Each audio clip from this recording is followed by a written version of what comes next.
What's up everyone, this is Tom from Chaseki and this is video number 3 of our ongoing video series, All You Need to Know About Matcha.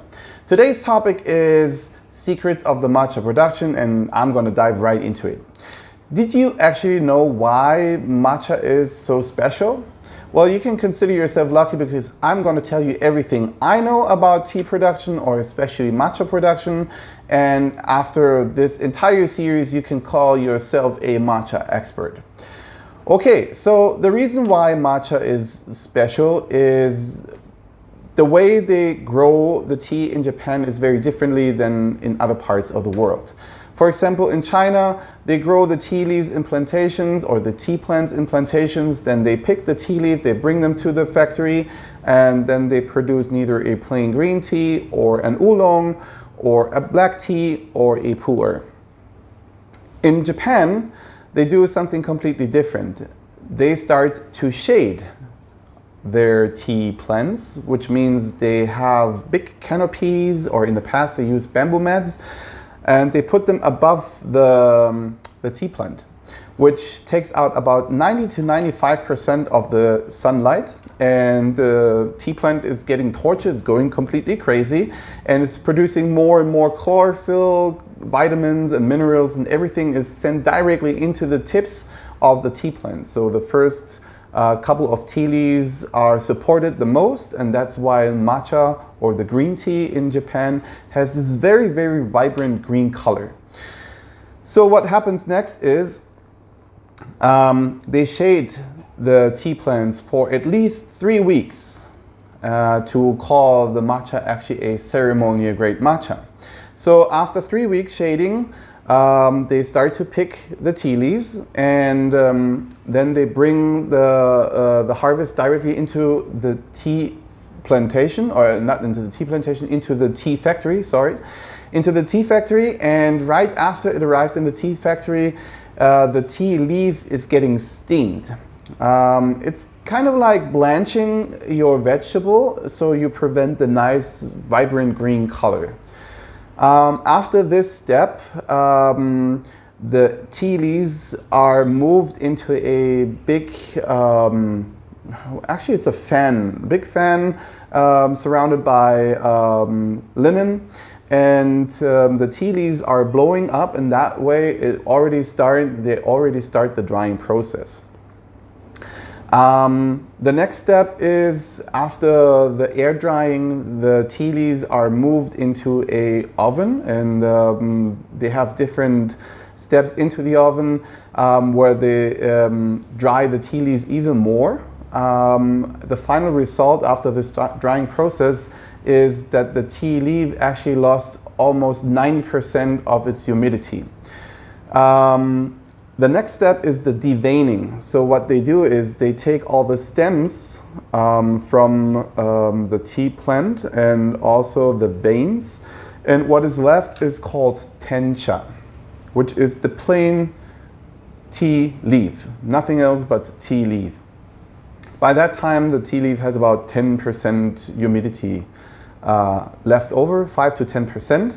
And then they bring the Tencha into the matcha factory.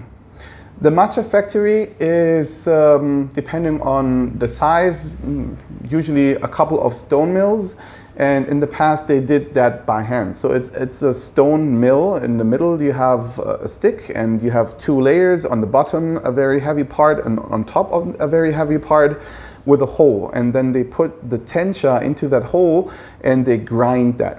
Well, in the past they had to do that by hand, counterclockwise. Nowadays they use machines, but after all they still use stone mills, and they can only use, or they can only produce, a certain amount of matcha per hour. As a matter of fact, they can only produce between 30 to 40 grams per 1 stone mill, and otherwise the quality of the matcha would suffer. So this is basically how the matcha production is done, right? Another thing is the matcha is special in terms of the quality. The top grades of matcha are always handpicked. which means only the elderly women in Japan with a lot of experience know which tea leaves are the best ones for the premium teas. So you have, even in ceremonial grade, you have very, very different grades of quality. You have the lower grades and you have the top grades, and the top ones are always handpicked. And I was told that even the top ones are still grinded by hand. So this is one of the big secrets and one of the reasons why matcha is so special.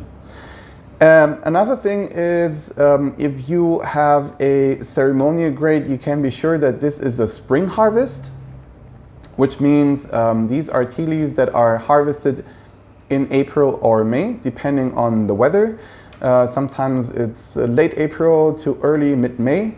And cooking grade matcha is usually harvested in the summer or even in fall, September, October. The tea leaf is completely different. So maybe you have seen a young plant. Usually the fresh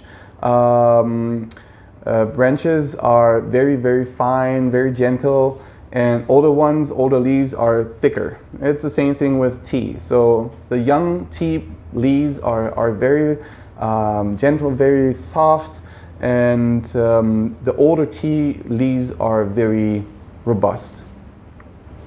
Well, this is one of the big secrets about matcha production. You have to make sure that your matcha is being covered for or shaded for at least 3 weeks.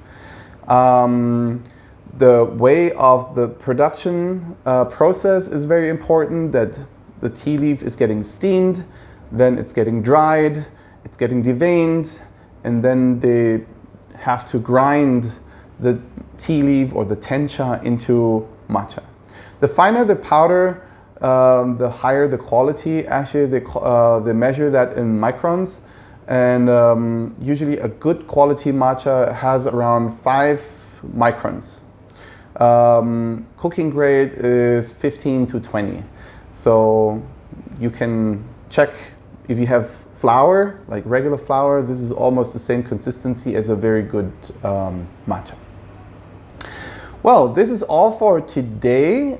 Next video on Sunday, I will upload the next video of our ongoing video series, All You Need to Know About Matcha. And I hope that I will see you then. If you haven't hit our subscribe button, I encourage you to do that now, and also hit the notification bell so you get always an update on new videos that we are uploading. Throughout the week, I always make small videos about recipes and stuff that is going on in our tea house, so this might be also of interest. Please also follow us on our Facebook and Instagram account. Facebook at facebook.com/chaseki.tea. Instagram at chaseki.tea. Please visit our website at www.chasekitea.com. You can visit our shop there, and maybe you find something interesting. If you have any questions, please leave a comment in the comment box below or contact us directly, and we'll be happy to assist you with all of your questions. All right, that's all for today. Thank you very much for tuning in, and I'll see you next Sunday.